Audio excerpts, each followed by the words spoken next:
Have you ever seen someone get laughed at, only to later realize they were the wisest person in the room? Stick around till the end of this story, it'll change how you look at people forever. And if you believe that respect should never depend on someone's job title, hit that like button and subscribe for more powerful stories like this one. It all started in a quiet corner of a massive corporate building, a place where success gleamed in every glass window, but humility was almost invisible. Every morning, before the rush of executives and interns, Tom, a middle-aged janitor, would mop the floors, wipe the tables, and greet everyone with a gentle smile.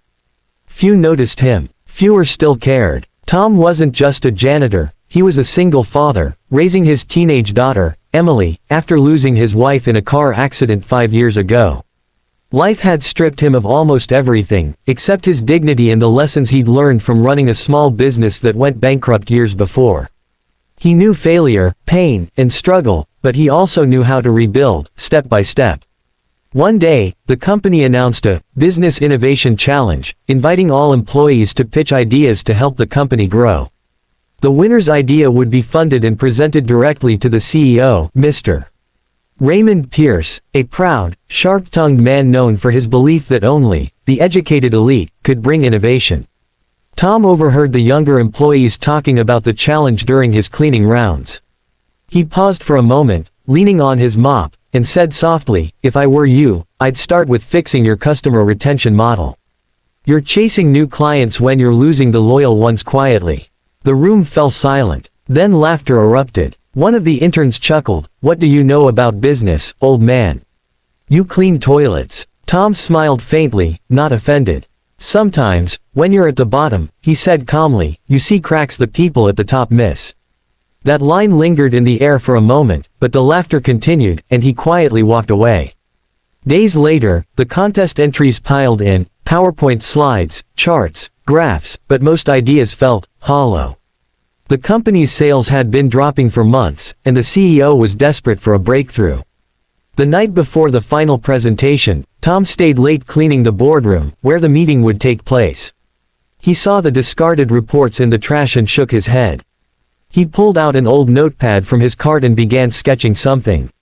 He couldn't help himself, his old business instincts kicked in. He outlined a new model focusing on customer trust, employee motivation, and ethical growth, something simple but real. The next morning, chaos broke out. The final presenter, one of the senior managers, had called in sick. The HR head, rushing to fill the slot, jokingly said, "Hey, Tom, you got a business plan too?" Everyone laughed. But Tom, for reasons he couldn't explain, said quietly, "Actually, I do." The laughter died down again. Moments later, the CEO entered. "All right," Raymond said impatiently, "let's get this over with. Who's presenting next?" HR hesitated. Sir, our janitor would like to share something." Raymond raised an eyebrow. "You're kidding me, right?" But Tom stood tall. "Sir, I may not wear a suit," he said evenly, "but I do understand people. And that's what business really is, people."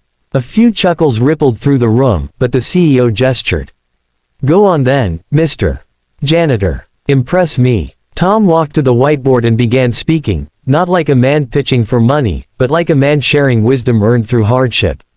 He talked about how he once owned a small family business that collapsed because he chased numbers, not relationships. He explained that this company was making the same mistake, focusing on expansion instead of retention. He pointed out that employees were disengaged because they didn't feel heard, and customers were leaving because they didn't feel valued. Then he said something that made even the CEO lean forward. "Sir," Tom said, his voice firm yet humble, "you don't grow a business by building walls of glass and steel. You grow it by building bridges of trust, between workers, leaders, and customers." The room went silent. Even the laughter from earlier seemed like a distant echo. The CEO, once rigid and dismissive, was suddenly still. He asked quietly, "Where did you learn all this?" Tom looked down at his hands, rough, calloused from years of labor. "From losing everything once," he replied. "Failure is the best business school, sir. It teaches you what pride never can." Raymond sat back in his chair, speechless. For the first time in years, someone had spoken to him without fear or flattery. Just truth. Later that week, Tom was called into the CEO's office. He thought he was about to be fired for overstepping. Instead, Raymond extended his hand and said, "Mr. Walker, I want you to join our business strategy team, officially." Tears welled in Tom's eyes. "I'm just a janitor," he whispered. "Not anymore," the CEO smiled. "You're the heart this company forgot it had." Months passed, and under Tom's human-centered approach, the company's profits soared.